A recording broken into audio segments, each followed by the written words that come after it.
चला तर मित्रांनो, आज आपण बनवणार आहोत सुक्या बोंबलाची करी। त्यासाठी लागणारी सामग्री मी तुम्हाला दाखवत आहे।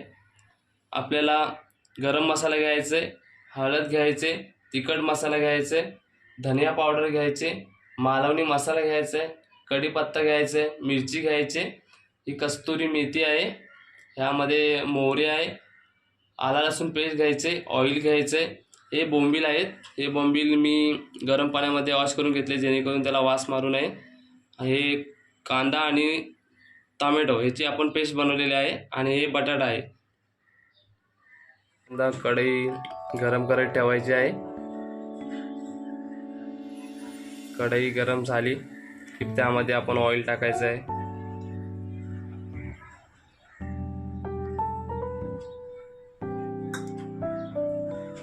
ऑइल गरम होईपर्यंत थोडंसं थांबायचं आहे। तेल गरम करून घ्यायचे। तेल गरम झालेलं आहे। आता त्यामध्ये आपण मोहरी ॲड करू।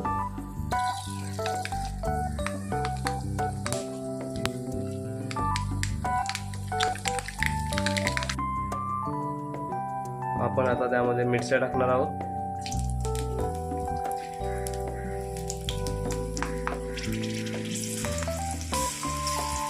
कढीपत्ता पण टाकून घ्यायचा आपल्याला।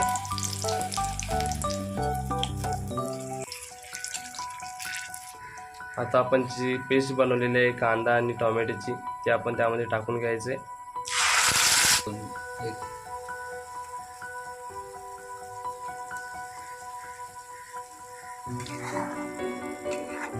मिक्स करून घ्यायचे चांगल्या प्रकारे।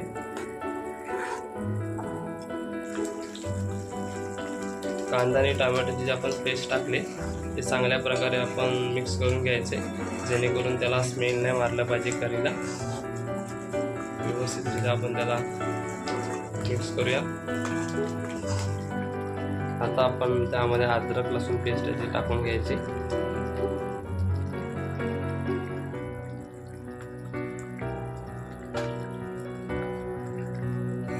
त्याचे मिक्स करून घ्यायचे आपल्याला।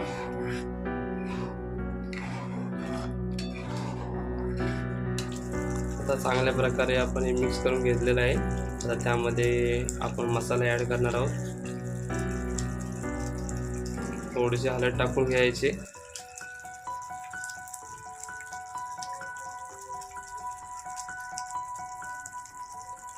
गरम मसाला सुद्धा त्यामध्ये टाकून घ्यायचा आहे।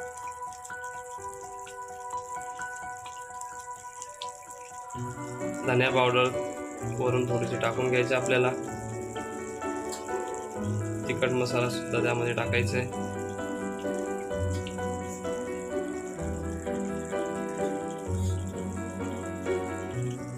आणि त्याला चांगल्या प्रकारे मिक्स करून घ्यायचं आहे।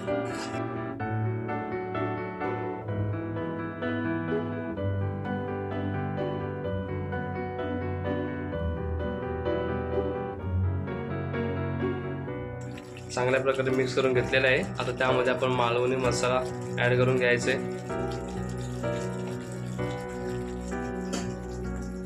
त्याला मिक्स करून घ्यायचे चांगल्या प्रकारे।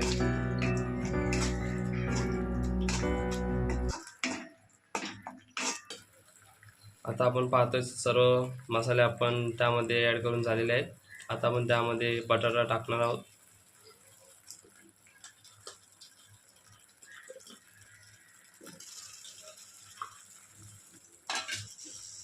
आणि त्याला मिक्स करून घ्यायचे।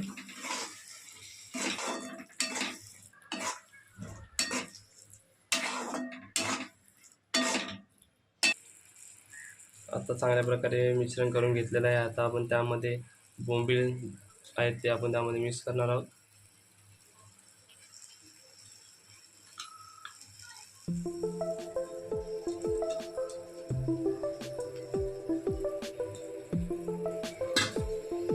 आणि त्यांना मिक्स करून घ्यायचं आहे।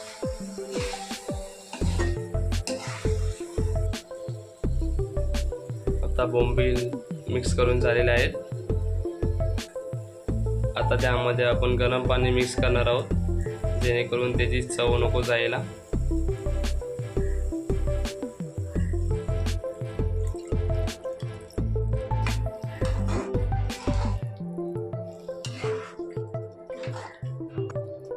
आता आपण त्यावरती कोथिंबीर पसरून घेऊ. मिक्स करून घेऊ त्याला.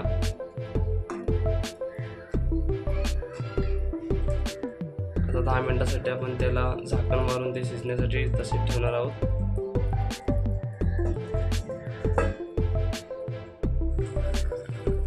दहा मिनिटं झालेले आहेत. आता आपण ते झाकण काढून घ्यायचे.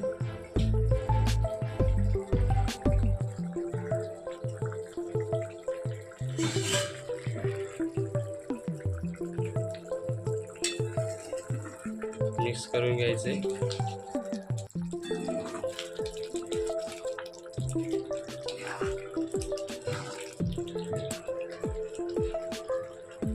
चवीनुसार आता आपण मीठ टाकून घेऊ.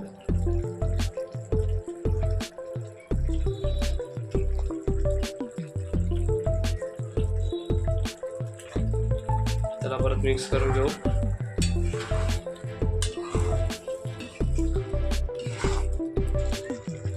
आता 2 मिनिटासाठी आपण त्याला झाकणावरून परत एकदा वाफेवर ठेवणार आहोत. आता आपण झाकण काढून घेणार आहोत.